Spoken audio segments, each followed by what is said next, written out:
Лице со телесен инвалидитет од Делчево и покрај уредно платен билет за паркинг пред клиниката во Скопје, добил блокатор на возилото и платил казна. Иако уредно се паркирав на местото означено за лица со хендикеп и платив за време траењето на користењето на паркингот, кога требаше да си го земам возилото ме пречека блокатор и казна од 3000 денари, објаснува Делчевецот.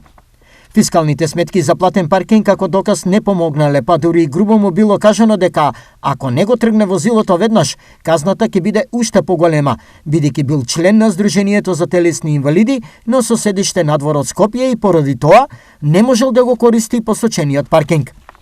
Додека со паркинзите на клиниките стопанисувал приватник, лицата со телесен инвалидитет не само од Скопје, туку и од останатите градови биле ослободени од плаќање.